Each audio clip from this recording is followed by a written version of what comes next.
It's raining, it's pouring. The old man is snoring. He went to bed and bumped his head. Couldn't get up in the morning. It's raining, it's pouring. The old man is snoring. He went.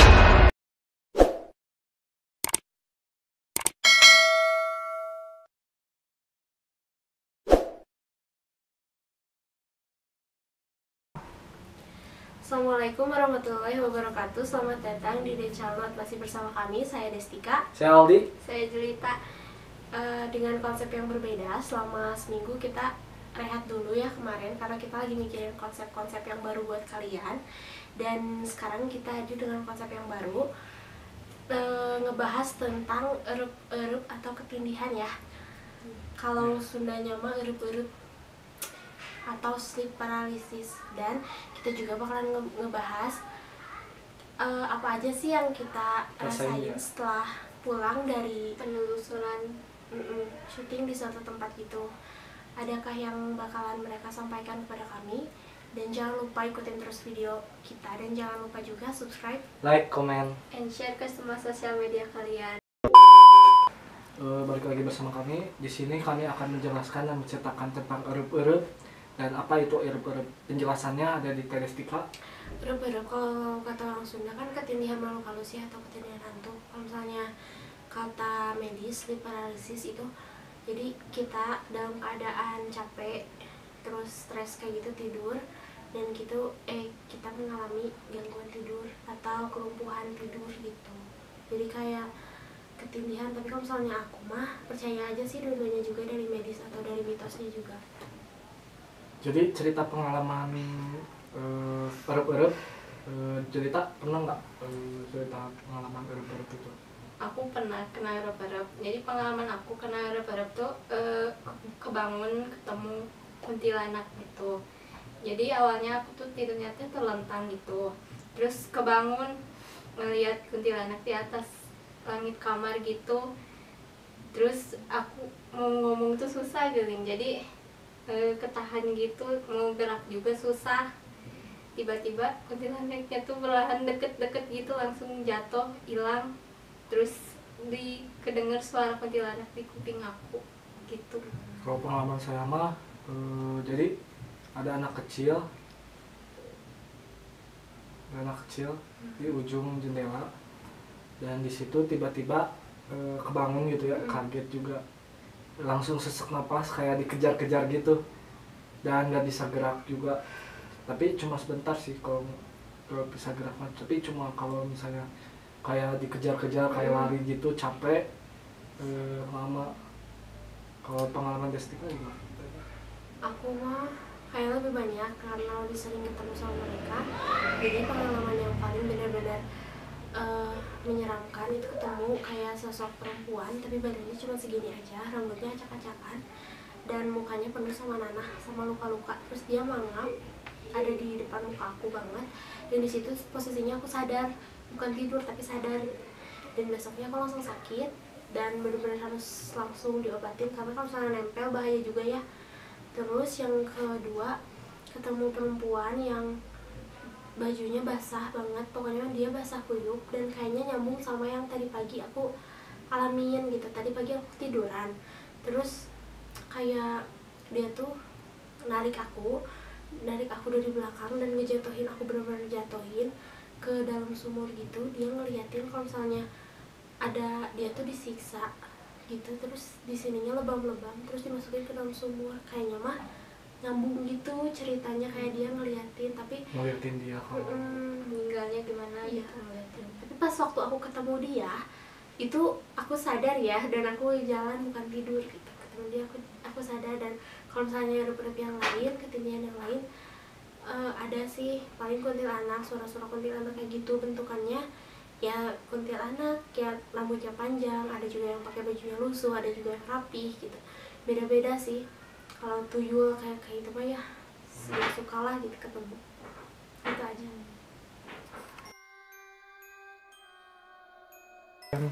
Hai, balik lagi. Kali ini kita mau nyeritain apa sih yang kita rasain pas setelah pulang dari suatu tempat pas waktu kita penelusuran ya. Ya, Yang pertama kita tempatnya di sebelah sini, nanti ada di tempat sini nih, di sini. sebelah sini.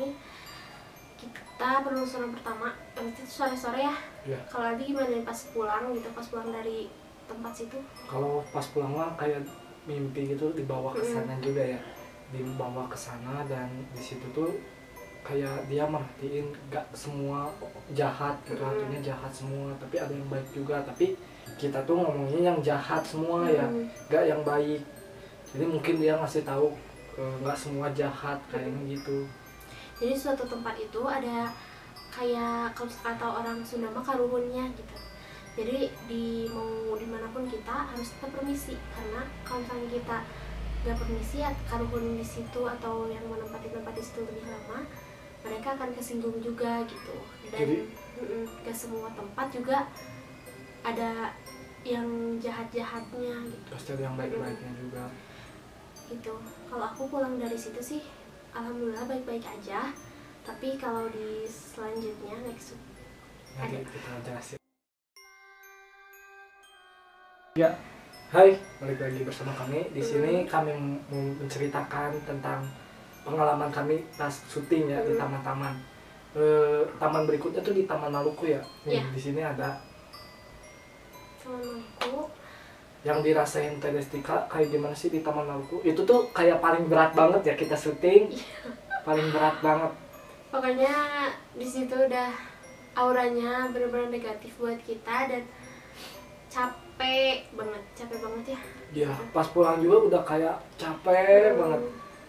Dan pas pulang aku tidur, terus kayak aku balik lagi ke tempat situ di mimpi aku balik lagi tapi sendiri gitu. Aku nggak sama tim, sendiri. Dan di situ aku lihat yang ada yang gede-gede gitu. Terus yang aku jumpain di sana juga ya mereka ada gitu, mereka melihat. Dan ada waktu itu satu sosok yang ngedeketin aku waktu itu yang di dekat danau. Iya, yang kita apa takut gitu ya, kayak kelihatan takut banget. Iya. Emang takut gitu. Di situ emang pas di situ emang lampu kita tuh susah nyala banget sampai rusak.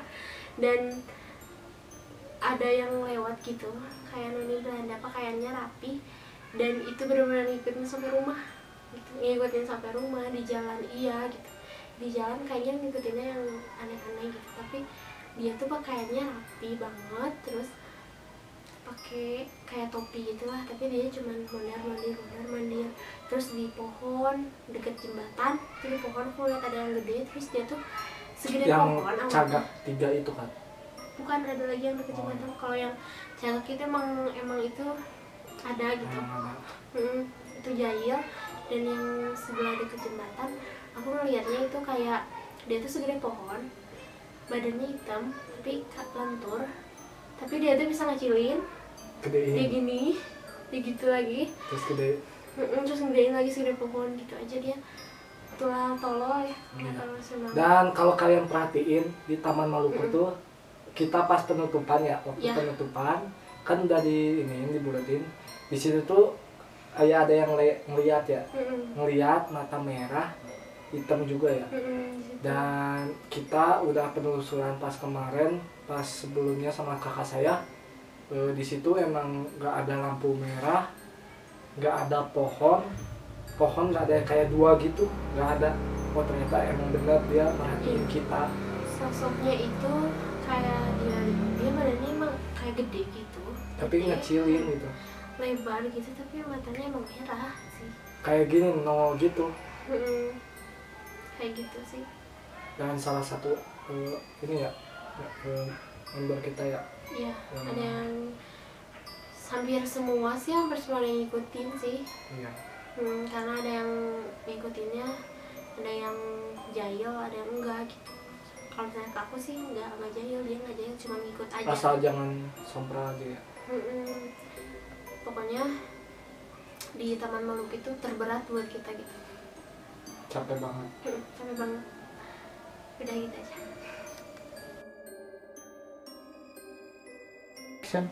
Hai, balik lagi bersama kami. Di sini kami akan menjelaskan tentang takut 3 kebun angkat di sini nih. Yang belum nonton silakan nonton dulu. Dan di situ seperti biasa ya, aku balik lagi ke tempat itu pas setelah pulangnya, dan aku sendiri di situ nggak sama tim. Dan di sana emang banyak banget orang banyak banget mereka yang yang ngeliatin gitu, tapi dari jauh. Dan ada juga yang jahil. Pas aku lagi nggak tahu kenapa aku ingin banget ke tempat itu, dan di tempat itu emang bener-bener kayak dari jauh dia tuh udah kusruk gitu, jalannya teh kayak sebelah kakinya teh emang kayak pincang gitu jadinya. Terus setelah itu pas Tete bilang ini astagfirullah, si daun itu langsung goyang gitu. Gerak sendiri gitu. Dan daun, kalau misalnya angin nih ya, kalau angin pasti ke bawah semuanya. Ini cuma satu ya di depan itu, muter terus daunnya. Dan katanya sih ya, penghuni di situ memang udah dikumpulin di suatu tempat yang nyaman gitu, dan kalaupun keluar nggak akan ngeganggu. Dan yang ngeganggu kita itu mereka itu dari luar kebun situ gitu. Dari luar kebun yang ada kan, makan di sebelah sininya, makan di sebelah sini juga ada. Yang kita itu lihat di situ itu sih ya. yang jahil-jahil di situ. Apalagi yang tempat bekas pemancingan itu benar-benar pusatnya kejahilan mereka itu di situ. Dan kalau kamu gimana? Kalau aku tuh undangannya juga gesak-gesuk juga sih, gitu kayak ada yang jalan. Dan di situ juga kayak ada suara juga ya, ada suara. Dan di situ juga yang pas terakhir penutupan itu, yang ketiga di belakang emang bener-bener merinding banget, merinding kayak ke atas gitu. Pas saya lihat ke atas terus, kayak emang ada yang ini ngeliatin di atas kayak gitu, nontonin. Ada apa merenang kayak orang aja gitu ya, kayak orang aja. Kalau misalnya ada orang-orang gitu syuting, pasti kan orang-orang pasti pingin kepo, pingin tahu kayak gitu.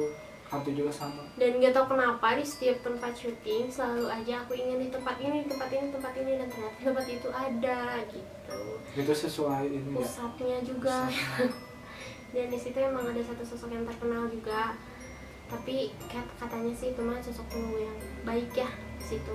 Gak apa-apa sih, cuman dia itu kayak nenek-nenek itu kan udah diceritain ya, makanya yang belum nonton dulu. Dan penasaran juga. Itu dah. Hai, balik lagi sama kita. Kita mau ngebahas tempat keempat ya? Yang tempat keempat. Taman pusat kota. Di pusat kota di sini. Yang belum nonton silahkan nonton dulu. Dan di situ itu mah beda banget buat kita, karena kita syutingnya tenang banget, terus kayak sejuk aja, nggak ada apa-apa gitu. Tapi setelah kita saya yang edit melihat video-video pas udah upload, dilihat terakhir nih ya, yang terakhir yang belum penasaran, yang terakhir yang bilang gimana sih mana penampakannya yang dibuat-buat, yang terakhir di tengah jembatan itu ya, di jembatan sama yang di pinggir itu. Saya udah penelusuran juga ke sana, dan di situ yang di ujung sana nggak harus, kan itu kayak kelihatan pohon banget, dan saya penelusuran ke sana dan ternyata nggak ada pohon. Dan mungkin itu yang kita ceritain juga ya kayaknya, yang diceritain. Dan yang di tengah-tengah juga nggak ada apa-apa, nggak ada pohon kayak gitu, nggak ada sesuatu. Dan mungkin juga sosok itu juga yang kita ceritain yang terakhir itu kan muncul.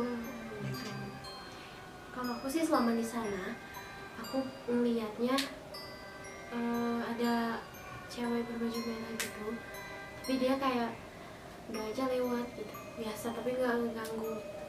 Terus di pohon yang aku mau itu di situ sebenarnya ada yang tinggi-tinggi, dan itu yang emang kebanyakannya yang tinggi-tinggi ya. Karena mungkin pohon-pohonnya juga kan udah bertahun-tahun, mungkin udah bertahun-tahun juga ya, udah lama banget pokoknya mah gitu. Kalau cerita gimana? Yang dirasain selama syuting, karena ini pertama kali aku penelusuran jadi agak tegang gitu, terus merinding. Tegang merinding. Terus kan sosok juga udah pulang dari sana juga masih was-was takut gitu. Masih was-was takut diikutin gitu. Iya. Kalau yang itu mah ya kita bikin video itu tuh supaya kalian tuh tahu ada penunggunya gitu ya, tahu penunggunya itu. Jadi kalian itu harus permisi. Kita bukan nakut-nakutin kalian atau apa, kita mau cuma bikin informasi supaya kalian tuh lebih sopan, lebih menghormati mereka. Misalnya jangan asal buang sampah, jangan asal buang sampah sembarangan ke tempatnya. Itu juga mereka bakal marah juga ya kalau buang sampah sembarangan, sompral, pasti bakalan marah juga kayak manusia kan. Dan aku juga sebenarnya memberanikan diri untuk menceritakan dua sosok inti di situ karena aku tahu mereka bakalan muncul dan gak disangka, benar-benar gak disangka mereka muncul benar-benar tepat di belakang kita. Dan tadinya sih aku mau banget ya kita di tengah jembatan gitu, tapi dicegah katanya gak boleh, dan ternyata emang iya ada. Dan aku lihat dan sih gitu leak ya, iya. kayak leak gitu sosoknya yang kayak diceritain kan angsa bermoncong hitam itu rupanya kayak rambutnya berantakan terus lidahnya keluar, dan itu emang juga ya. kayak leak aja pokoknya gitu. Itu udah jelas banget sih kataku, sampai benar-benar shock ya ngelihatnya. Dan di belakang juga, yang belakang kanan jauh ada juga cewek Cewek itu lagi duduk. dan intinya jangan sompral aja ya. Dan pas saya menceritakan itu cerita ya pas itu pernah saya tuh pas di jembatan ngeliat ke belakang terus sama cerita udah jangan, soalnya saya kayak merasa ada yang merhatiin di belakang. Sebenarnya sih itu bukan merhatiinnya, tapi dia ngikutin, tapi tujuan dia mengikuti kita itu untuk menjaga. Kayak penasaran aja gitu ya, ngeliat ke belakang gitu. Sebenarnya katanya sih ya, waktu itu aku pernah cerita kalau misalnya kita lagi di suatu tempat gitu terus ada yang ngikutin kita, mau nggak usah ngeliat ke belakang gitu. Karena ya emang kalau misalnya nggak ngejaga, ya tujuannya emang ngejaga sih, saya nggak ngejail-jail. Mungkin itu penunggunya dan kita juga udah minta izin permisi ya, pamitan. Karena kan hidup kita berdampingan sama mereka, kita di suatu tempat mereka pasti ada. Ya mereka bisa melihat kita, tapi kita belum tentu bisa melihat mereka gitu. Dan jangan sok berani gitu, itu ngapain percaya kayak gituan, karena kita cuma bikin video ini cuma informasi doang supaya lebih sopan kalian dan menghormati mereka gitu. Gak harus percaya juga Iya. gitu. Percaya mah emang harus ya, percaya jangan terlalu percaya banget gitu. Terima kasih untuk semuanya yang gak skip video kita, dan jangan lupa nantikan video kami selanjutnya. Jangan lupa subscribe, Like, comment, And share ke semua sosial media kalian. Hai, balik lagi bersama kami. Kami di sini mau menceritakan tentang pengalaman kami tentang berat dan menjelaskan apa itu berat. Penjelasannya akan ada di Terestika. Berat itu apa sih? baru-baru tuh orang Sunda mah juga dia mereka percaya dengan bisa juga disebut Muslim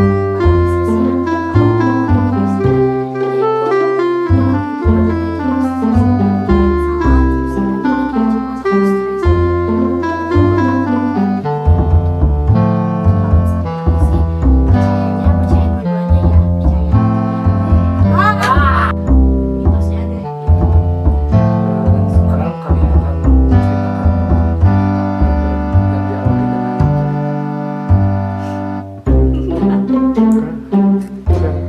Hai, balik lagi bersama kami. Di sini kami akan menjelaskan tentang berat dan menceritakan pengalaman tentang Hai, sekarang kita menjelaskan tentang akun 3 Taman Ekbun ya. Yang ada di sini.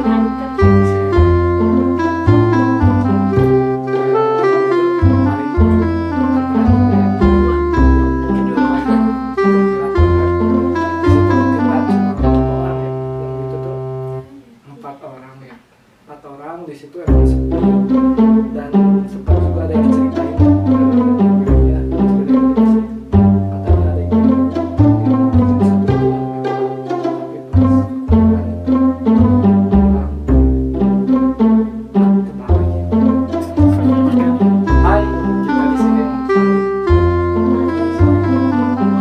makan nasi goreng.